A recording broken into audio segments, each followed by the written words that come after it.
that I have a resume with work on it. Yeah. So I've already done some songs with people just to test the waters to see if I'm good enough. Yeah. And a lot of people like know me from these joints. And so I'm gonna do some more of it. You see I'm Southside reppin', Bigfoot steppin', Zone 3 section is God flow perfection.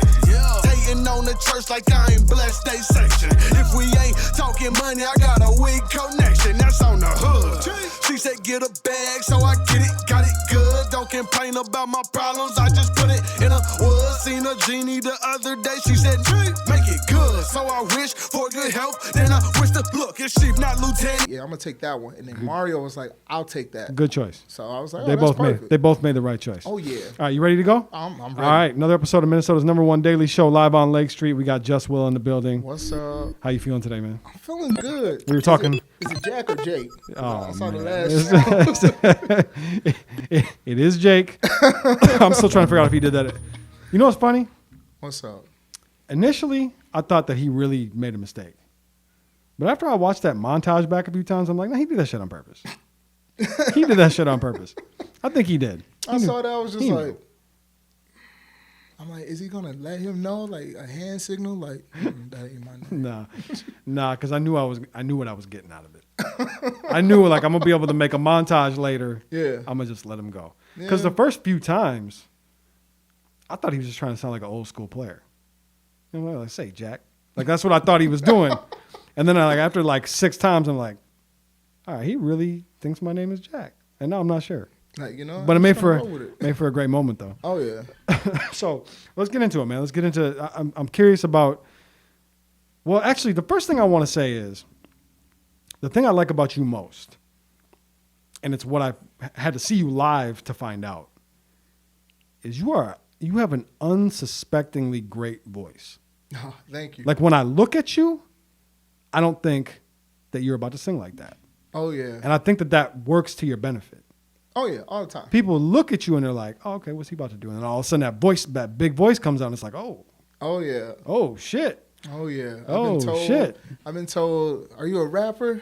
You look like a whack rapper, or are you a security Not a guard? whack rapper. Exactly. And I'm like, all right, give me a second. Yeah, And so I just, get on stage and do my thing yeah, and just enjoy myself. So yeah. I think that works to your benefit, at least in my eyes. I can't speak Oh, for yeah. everybody, but you don't have the typical R&B singer look. no. I think that works for you. Oh yeah. I think that's great. I think that's dope. I don't feel like I fit well wearing them silk shirts and licking my lips 24/7. What's up, ladies? How you doing? My name is JUS WILL. It don't work. Are you on TikTok? No. I'm trying to think if I should even say this on the camera. Yeah, it'll be fine. I think you would be great at using that for like a TikTok thing. Yeah. Like walking up to people and unsuspectingly hitting them vocals and blowing people the fuck away. You know what I mean? Like, hey, can I sing a song for you? And I'd be like, yeah, whatever. Sing a song. And then all of a sudden, boom, and they're like, whoa. This is an idea. Little thought that I had. You know what I mean? You could even maybe try and dress it down even a little more, like just a little. You know what I mean? Even more unsuspect. Look even more like a whack rapper. Oh yeah. You know what I mean? Find a couple outfits you could throw on. Hit that. Go in my dad's closet, but like, yeah, Yeah. put this powder blue suit on. Hit him with the. So, where does your background in singing come from? Church. Yeah. My parents sung in church. I grew up in church choir, home in Chicago, really, and just listened to vinyl records. I still listen to vinyl. I got vinyl records now that I listen to. Teddy P, Barry White, Etta James, Ray Charles. A lot of that sound, like you can't get that if you listen to the vinyl records. You're hearing the original copies, the original recordings. You're hearing the emotion that comes out of that, and I mean, that's what's missing in a lot of music today is the emotion, the vulnerability. Yeah. Everybody wants to have a character or a persona, and it's not about that. Just be yourself and enjoy. Yeah, that's the internet's fault. Yeah. For sure, that's the internet's fault. I was talking about it a little bit in the previous interview about rappers want to sing these days so much. They don't want to pay the singers. It's kind of wild. But what's funny is you say that like the vulnerability and like the kind of emotion. Yeah. I feel like we get that more from the rappers nowadays than we do the R&B artists. more than we used to. True. Well, You know what I mean? I could agree with that. I mean, if you're talking commercial wise, if you're talking like locals, there's still some that's still out there putting their emotions on the line. No, I mean there definitely are. It just seems like it feels like we lost R&B a little bit. R&B like real R&B. Like where did it go? It got swept under the rug. I mean, with the commercial, they commercialize it. And it's not gone as evolved. Yeah. I've learned that. I could be like the old people and say, oh, it don't sound like back in the day, or we just, kind of like give it a chance and so forth. And it's due to people like Chris Brown. He's evolved. He's a great entertainer, a great R&B singer. The greatest. Yes. But he's evolved it a little bit. He's tweaked it a little bit. So now things are changing. And then, of course, the rappers, they wholeheartedly done change what R&B is supposed to sound like and so forth. So for sure. Yeah, that is probably one of the most interesting and most impactful movements we've ever seen in music is how rappers have like snatched singing. Man. It's Kanye's fault. Kanye started it. I mean, really, if you think about it, like I would say 808s and Heartbreaks, I would argue that is the single most impactful album ever. Oh yeah, I'm still banging that album. It has impacted music in a way that nothing else ever has. Mm-hmm. If you think about like what was happening in music at that time, then he drops that album and look at where we are now. Every single person, every artist, even like good vocalists are still trying to remake that album in some way, shape, or form. Oh yeah. You know what I mean? Like Kanye's not a good vocalist. He's not a good singer. No. You know what I mean? But he essentially made a classic album singing poorly. Yeah. Kanye, if you're watching this, I'm your biggest fan. Yeah. I'm just saying. But I think that just changed music. And I think some of it was for the better, but I do think that we could trace it back to that. Like, oh yeah, definitely. The real, like that real like R&B that existed. True. I mean, you can also say like T-Pain. Like T-Pain evolved R&B. True. Because he's a great vocalist. He is. It's like people don't know that. Nobody knows that. Yeah. But I mean, he took what you can go all the way back to Zapp Rogers when he did Computer Love. Yep. And he just took that, applied it in today's music. Yep. And let it evolve. Yeah. And then like when Jay-Z sat there and said death of autotune, it was like, wait, what? Yeah. So every rapper's like, I can do it myself. Yeah. Yeah, that's true. I don't mind a little auto-tune. I wish Omarion would have had a little auto-tune on stage. We all wish Omarion had a little auto-tune. That was a little tough to watch. Exactly, a little auto-tune, a little less watermelon, Yeah, that was, I was. Ray J, though, I'm just like, you should have stopped. I wouldn't even got on there. But Ray J is one of the greatest ever. Not vocally. I'm like. Not vocally, no. I've never understood. I'm going to be honest with you. Like, the hits that he has, I never liked them. I only like that One Wish. That was like I didn't even like that. No. It was cool. It was something different. Yeah, I never liked that. But Ray J is a marketing genius. He is, and he's still down to earth. Still a humble dude. For sure. That was tough to watch though too. It was super tough, especially when Sammy bodied him on his own vocals. Like he was like, "This is how you're supposed to sing." Yes. Sammy's that guy, man. See, that should have been a real battle. Sammy versus Mario. Yeah, because they were running neck and neck, right? Yeah. Because even at that time, like Omarion was there, but it was B2K. Yeah. It wasn't Omarion as a solo artist. Correct. Yeah. Mm-hmm. Man, that verse is just a mess. Oh, yeah. Oh, man, it was a mess. It should have never gone that way. No. Not that bad. Mm-mm. Not that bad. No, not at all, my man. No, but it was still fun to watch. Yeah. It was hard to watch Omarion die like that, but it was entertaining. The entertainment value was through the roof. Oh, yeah, indeed. I mean, he knew... I felt like Omarion knew that he couldn't body him, and that's why they brought out so many artists. You got Bobby V. You think so? Tank. Yeah. That is not what I thought. What I thought was Omarion was comfy. He was at home in L.A. It's a home game for him. I think he completely underplayed his opponent. That's really what I think. I think he was like light work. This is light work. And then Mario shut up and was like... I don't know. I couldn't think of a song that I would be like, yeah, that's Mario. You got me singing in the crowd with my lighter out there. Bro. Maybe Touch, but Pharrell wrote that, so. Tough. It was tough. Yeah. And I'm a big fan. I'm still a big fan of both. I'm a fan of Mario. You're not a fan of Mario? No, I'm a fan of Mario. I'm not a fan of Marion. Oh, you're not a fan of Mario? Really? Nah, Oh, okay. there's not a song I could. Even back when B2K, I was like, because Dream sung a lot of their vocals. True. A lot of people didn't Icebox? even know about that. Was it Icebox? No, I'm saying like you don't even like that song? No, I think they played it out. That's why. I think I just played way too much. There was too many like broken-hearted people at that time playing it back and forth. Yeah, you're probably right. That song was heavy rotate. I mean, that was. It was. Oof. So, but anyways, this ain't an Omarion interview. We're talking about Just Will today. What's up? So, so you started singing in a church. Yep. And at what point did you realize, like, I got something here? To be honest with you, if it wasn't for listening to like D'Angelo and Drew Hill, I would have never stepped away from like singing in a church choir, listening to that sound, that soul sound that is from that genre. Yeah. Bringing it over, and I was like, great. But to be honest with you, I was a writer for many years for other artists, local artists in my towns where I grew up, and it wasn't until I was like 19, I was in the studio by myself recording a song that I was supposed to present to another artist to pitch, and the engineer ended up coming right back in there and like heard me. He's like, I didn't know you sing, and I was like, I don't really let people know this or whatever. So he gave me a shot, took it for a little bit, but it didn't take off. That was like MySpace days, aging myself. And then it wasn't until a few years ago, actually, I lost a bet. I lost a bet 4 years ago. And upon losing a bet, I had to come out with a project. What was the bet? I was actually playing, I was bowling. So it was a bowling bet. Yeah, it was a bowling bet, and I lost. And they were like, you got to come out with an album. So What if you had won? You would have never heard of Just Will. What was the other side of the bet, though? Just $200. So $200, you're out of pocket $200, or you're making an album. Mm-hmm. That's a story right there. Yeah. So if it wasn't for that, there would be no Just Will. You and I probably would have bumped into each other and just been a high buy. So how quickly after this bet did you get to making a project?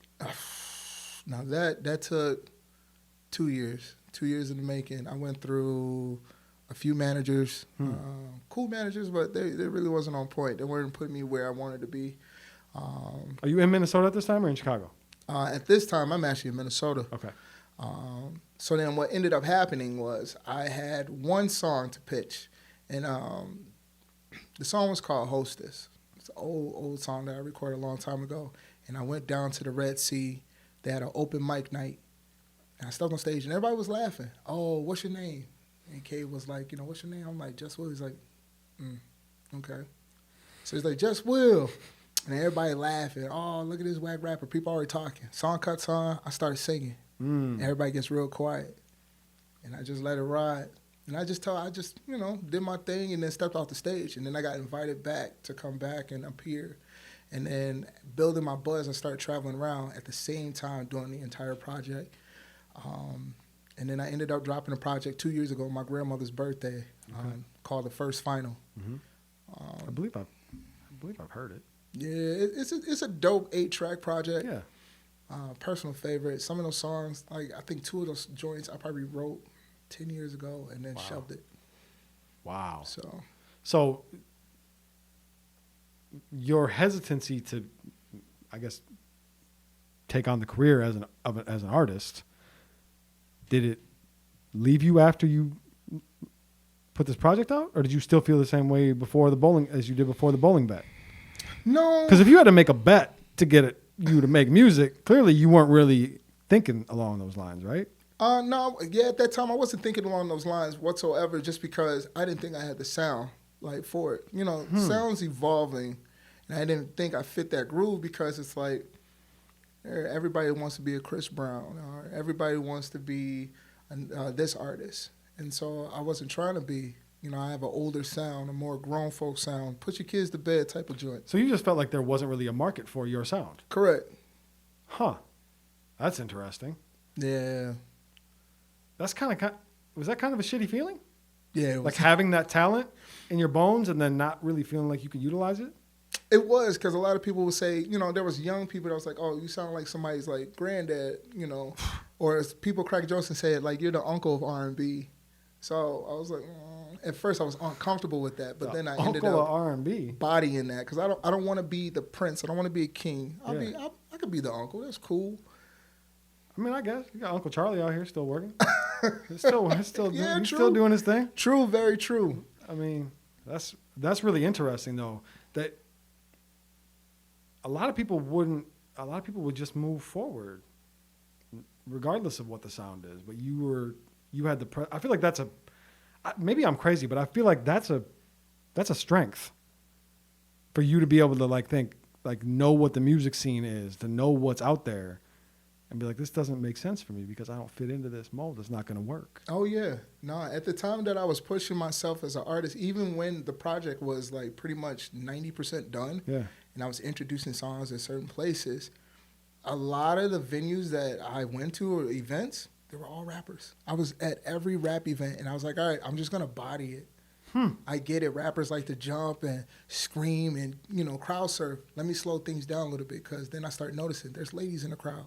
And you got that voice that can, because there's R&B artists, there are singers out there where their voice is not going to capture or captivate the way that yours would at a primarily rap show. Oh, thank you. You know what I'm saying? Like you kind of got that big baritone that's just like a crazy rapper can come off the stage and the energy can be high and people's hearts pumping and you can come in and just be like, boom.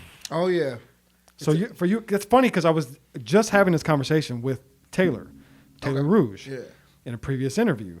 And she was literally talking about how performing at Red Sea doesn't work for her because she would go on stage and it was like she would bring everything down and people would go to turn around and go to the bar and get a drink. It was almost like she said she started to feel like she was like the intermission music. I know she felt. I'm like, that's a shitty feeling, but y'all are different. You have something that's different than what she has where that can work for you.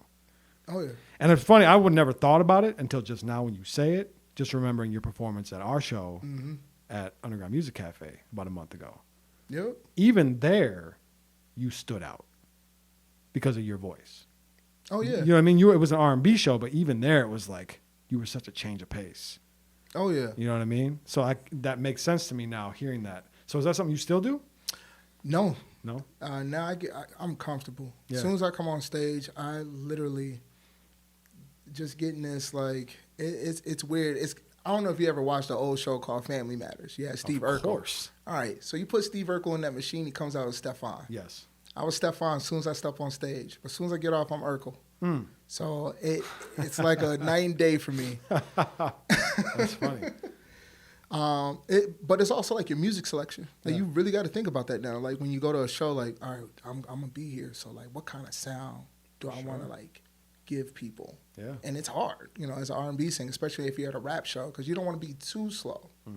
You want to slow it down enough for the girls to talk about it after the show's over, and for the dudes to low key like they hate in front of your face, and then low key go download your songs, whatever, because they heard their girl talking about it. So yeah, I'm the motherfucker. Like I was just listening to Chris Brown's new album for the past 3 days, and all I think about the whole time is if I could sing the way that he sings, I'd be a fucking nightmare for this world.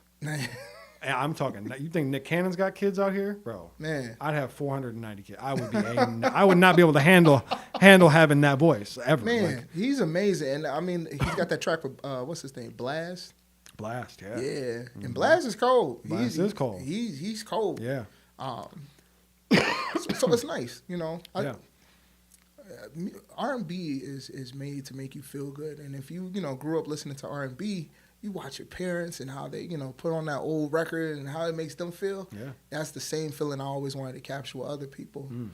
So I was very fortunate and grateful that my album did reach out to people like that, and it's good to see people in the crowd singing my joints. So I'm like, whoa. So how do you feel now? Like nowadays, because this was a while back. I feel like R&B is sort of starting to circle back a little bit. Yeah, we're starting to get a little bit more. Like even just not to harken back to the GOAT, but Chris really brought back some R&B with this album. Oh yeah, you know what I mean? Like one of the biggest knocks on him is he makes pop music. Yeah, I feel like that comes from a lot of people that don't really listen to the albums.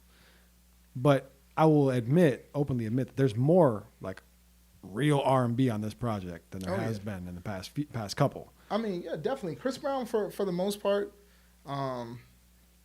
he does pop, but I mean, that's what. If you're a real musician, you listen to all genres. For you sure. have to be open to all genres. Yeah. Like even in my car, I don't even listen to a lot of R&B. I listen to a lot of like if it's not instrumentals, I'm listening to a lot of what do you call it? Orchestra music. It's Okay. crazy. You know, I grew up in band. I played the piano as a kid growing up, so. You still play instruments?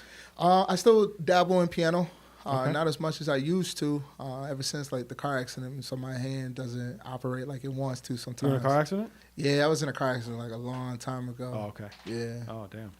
So that fuck you up? Your that career? did mess me up a little bit. Yeah. So you don't ever get on the stage and hit them keys and some notes? no, I did a couple times. Yeah. A couple times. Right That's now, I'm actually teaching myself ukulele. Oh, wow. Yeah, I'm about to turn some heads a little bit because Yeah. imagine being at the Red Sea and this big dude pulls out this little mini guitar and it's like, people gonna clown him. Strum that guitar, hit those vocals, it's over. They're going to remember you. Oh yeah, so that's my goal. Another idea for a TikTok. Yeah, Pull just up a bring it up. ukulele. And be like, who the fuck is this guy? You just hit a couple of little, belt that, let that voice go and True. capture the reactions. Oh, yeah. Hey, I'm just saying. So so career-wise, like where do you see how are things now for you? What are you doing now? I'm still knocking out shows. Yeah. I'm not doing as many shows as I used to, and that's me limiting myself and learning. I take after Andre 3000, Outkast. Like I grew up on that sound, Yep. and so then learning as they grew, that they put in that grunt work. So now they kind of like on cruise control and they're just enjoying it. And so I'm enjoying music right now. Yeah. A lot of people's like, this is my life, this is all I got, and I'm like, this ain't all I got. Yeah. I got other ventures in my life that I'm enjoying right now. But music has taken me on an amazing journey. Yeah. I've met amazing people. I've come up here from Chicago to Minnesota and met legends. I mean, I met you. I'm a legend? Yeah, you a legend. God, damn. Yeah. Wow, I appreciate that. No doubt. And it's just taking me everywhere. Next Yeah. month I'm gonna be at Soda Sound Festival. Yeah. Getting ready to perform there. So I'm excited for that one. Yeah. That's Super dope. excited. Are you still recording? I am still recording. I got a new project that I'm working on currently. Okay. So it's called Project 6. Are projects the move right now? Or, because we talk about this all the time. Primarily I sit down with rappers, right? Yeah. And I'll tell just about any up and coming underground rapper, Yeah. projects are not the move. No. No, I think it's a waste. I think it's a waste. I think having music, consistently releasing music is one thing, but I think putting full bodies of work out, I think you should really save that until you have some type of backing. Yeah, true. But I will also say that if it's just, it sounds to me like the way you look at it Yeah. is you're not bound by music. No. You do music. It's one of the things that you do, but you're not passionate about only music. So, I mean, if for you it's about just getting it out there to people and enjoying it, fuck it. Pretty much. I mean, I see a lot of artists, they're consistently dropping music. Yeah. And I talk to other artists, that are buddies of mine, and they're like, you don't drop, my last single that I dropped was in August last year, which is titled Into Seduction. Yeah. They're like, why not? I said, Good song, by the way. Thank you. Yeah. The only reason why I don't drop music like that is because I want to let it marinate with people. So when I'm at a show, always the people in the front know my joints. Yeah. As soon as it pops off. So You're really spending time promoting rather than suffocating people with more and more and more and more. You want people to get to know the shit that you release. Yeah. See, that makes sense to me. That makes a lot of sense to me. I would say keep doing that. Oh yeah. You know what I mean? Because the reason I say don't release projects is because people don't listen to projects. Nah, but fortunately, before I dropped the album, I asked people, I said, you want me to drop a CD or y'all can just stream it? They say, no, CDs. So when I dropped the CDs, I drove to every single person's house that I purchased the CD and personally dropped it off. Signed it right there in front of them, took pictures, videos, hung out with them. Okay. Now those same people are at my shows singing the songs. When I listen to other artists, Yeah. some artists are just pumping out music. I'll see them live, and they're good and dope, but then I'm paying attention to the crowd. Some people's dancing and moving, but what I don't hear is a lot of people singing their songs. That's major. So, Yeah. I mean, like, you want people to remember you. Yeah. As soon as that song cuts on, you want people to be, oh my gosh, I know this song. This is my Yeah. favorite. So Yeah. I like that. That's true. That's very true. I mean, you notice that with like Remedy. Oh yeah. I was blown away at the show that we threw. Yeah. When he's performing, everybody was singing along. Oh, I was yeah. like, oh, they all know Rem shit. Oh yeah. They all know his shit. Remedy's the real deal. I met Remedy right when, and I was laughing. Rico Devotion put me on a show, same ticket as Remedy. Okay. Mind you, everybody that's R&B, they dress real smooth and sexy. Yeah. I came in with like a polo. I felt like I just got home from church and never changed clothes. And I did a song off my album. It was called Closer. It was the rough copy. Okay. And I'm like, man, I'm super nervous because there's Remedy. I'm like, man, I see you, dude. All right, maybe, I could pitch. Yeah. And so then after, he's like, man, that's real smooth. You new around here? And we talked a little bit, and then that was it. I didn't have a name for myself, so it was kind of like a high buy. Yeah. All right, cool. A couple years after, now I got these projects, and I got legends like Remedy, Rico Devotion. Yeah. Man, Teddy. All these people, they know me when they see me. Oh, JUS WILL, what's up? Yeah. So that was the best feeling ever. For sure. Because that's been pretty much my only goal is to sit at the table and just be known just as much as them. Yeah. So Did you see Remedy at the Target Center last weekend? Man. The first video I saw of it was very grainy. Yeah. And I thought somebody was bullshitting. I'm like, that's not Rem. Yeah. Like they're like, wait a minute, that's Remedy's song. That's got to be him. Oh. But I was confused, and then I saw another clearer video. I'm like, he had the Target Center bus, and I was like, what? Yes. Like, Yes. Whoa. Yes. So every time I see that dude, I'm just like, the legend. How you doing, my man? And we just be laughing now and so forth. So. You got work with him? No, we've been talking about it. We've definitely been talking about it. Definitely should. It'll be. I got some stuff under my sleeve. Yeah. Because after this project, I think I'm gonna take a step back and jump into my Quincy Jones and produce more. Okay. More artists, write more. Now that I have a resume with work on it. Yeah. So I've already done some songs with people just to test the waters to see if I'm good enough. Yeah. And a lot of people know me from these joints, and so I'm gonna do some more of it. That's dope. When you say produce, do you mean like make the music or produce artists, or what do you mean by that? Produce artists, write, sit in on their sessions, help them write. Yeah. Because I can write for anyone, but the thing is, I want the artist to write so I can see what they come up with, and then let's work on it together. Yeah. And then let me sit on your session and let me coach you through how it's supposed to sound, and so forth. Do you have your eyes on any young artists right now? That maybe I don't know about? Can you put the people on? Let's see. A couple of artists. Right now I'm working with my homeboy Two Tone. We did a joint called Want It. We dropped that joint probably about a year ago. Okay. And then we did the music video this year. Sade. Mm-hmm. Hopefully working with her soon. Yep. Kara, she's like the Faith Evans of R&B. Yeah. Like super, super dope. Mm-hmm. And then of course, get in the spot with Remedy. Yeah. So that's what I'm working on right now. Yeah. I would love to hear you and Rem. Oh yeah, it's gonna be nice. Yeah. I can definitely hear it. It's just that our timing. Yeah. Because he's always doing something, or I'm always ventured off doing something. So. Yeah. Who's top 5 all time R&B artists out of Minnesota? Can you name them? My personal pick, or yep, your personal pick? Man, JUS WILL, JUS WILL, JUS WILL, JUS WILL. Who will be my? Of course, you got Remedy. I got my homeboy Josiah Woods. He's a cold piece. He is, especially for a little dude. Yeah, and he's got a also unsuspecting. Exactly. Yeah. You see him. It's like a Jimmy Neutron, but with vocals. Yeah. I met him at that show. Yep. He's definitely dope. He said, "Do you know who I am?" I was like, "Yeah, you're Josiah Woods." He's like, "I'm like." Oh man. Who else? Because I do listen to rap, so I gotta say Brother Ali. That's Brother Ali. Oh man. Okay. I'm a big fan. I met him when I first moved here. He was standing right next to me. Wow. I was like, "Oh, you Brother Ali?" He's like, "Hey, what's up?" I would love to chat with Brother Ali. I would love to too. I actually love to get in the studio. And then who else? Man, that's hard. That's hard. Do you listen to a lot of rappers from Minnesota? Not too many. No, sorry, guys. I'm not saying I'm not bad. I'm just saying I'm sorry. All right, you know what? I want to do a tough topic. Let's go. Because I've been wanting to talk about this with somebody for a very long time. What's up? And you are from Chicago. Yep. R. Kelly.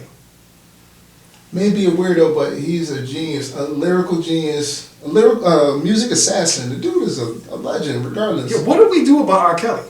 I'm not going to cap. I'm going to say this on camera. I might get some shit for it. I fucking miss R. Kelly. Oh, man. You're not. And when I say I miss him, I don't mean like I want him to come home, because I think that he should probably be in prison based on the things that we've heard. But I miss listening to R. Kelly, and I can't listen to R. Kelly, man. I can't do it. I tell that to anybody. Like, we have this topic all the time, and people's like, you're weird to still listen to him. This man has made hits. If it wasn't for him, that's another artist that put me on to music. Yeah. As far as R&B, like listening and what it's supposed to sound like, you know. But I mean, there's a pros and cons about everybody, right? His is a big con, though, man.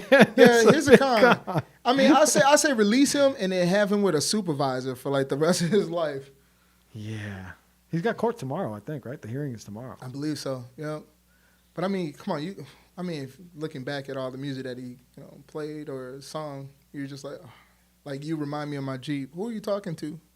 But I still like the song. Somebody that was 14, probably. Yeah, age ain't nothing but a number. But like these are songs like regardless, if you're driving in the car and it cuts on, before you about to cut it off because you're not a fan of R. Kelly no more, you're going to sing the song. It's one of those things though where like I feel like, look, I want to be very clear. Assuming that he is guilty of all of the things that they're saying he did, which all signs point that he is. We knew this. It was his talent that we knew this all along. Like this is, bro, he wrote Age Ain't Nothing But a Number for a 15-year-old Aaliyah. Yeah. And then married her. Yeah. That was 30 some years ago. Mm-hmm. We knew this isn't new information. You know what I mean? It's like, can we listen to R. Kelly again, please? Man, I still bump it. Now, do I roll my windows down while I'm bumping it? Nah. Because I don't want nobody throwing nothing in my car. You like him? And I'm like, my bad. Throw it back. You do too. You know you like this song. Oh man, it's so tough, man. It's really tough. I mean, we all saw the videos, but, but yeah. I mean, we all like the Beatles. No, we don't. Okay, we all don't like the Beatles. I hate the fucking Beatles. Maybe Elvis. I don't like Elvis either. Well, I'm just saying, how old was Elvis' wife? Young. Yeah, but he's the greatest. He went down in history. He ain't the greatest nothing. As they say. I'm not an Elvis fan. Fuck Elvis and the Beatles. I think the Beatles are the most overrated musical act of all time. Yeah. That's my opinion. I get what they did for music. Like, I'll never deny their impact. Like, they made a major impact on music. But fuck their music, though. Yeah. Garbage. They ain't talking about nothing. I don't even know what they're saying. It's just a one long acid trip. That is true. I don't know what the fuck they were ever saying. Some of the music, I'll probably like one or two songs. There's a couple. Hey Jude's all right. Yeah. That's all I got.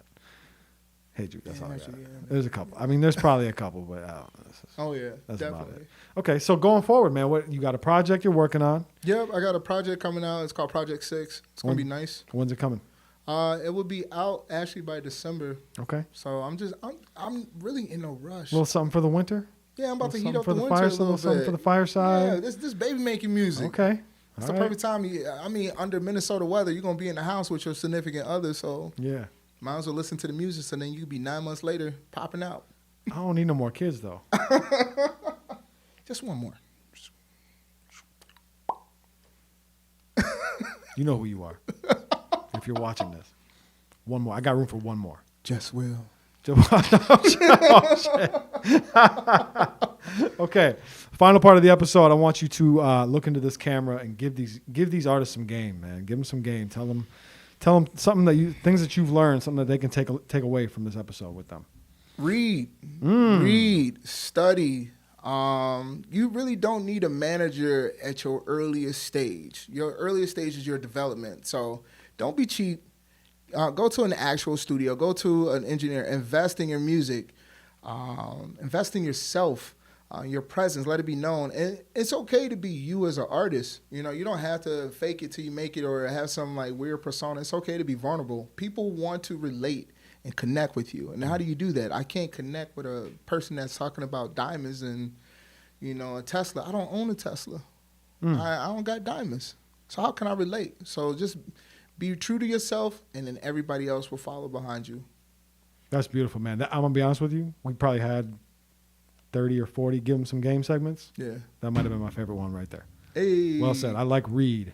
Oh, yeah. Read, man. You got, look. Read up. Read as much as you can. Order some books off of Amazon. Take your time, because it's not about just dropping music. You got to get yourself copyright, your lyrics. You got to figure out ASCAP or what, BMI. I would tell anybody, go through DistroKid if you want to show stuff to be out, and pick the highest package. You know, it covers you for the year. And get your shit on JPay.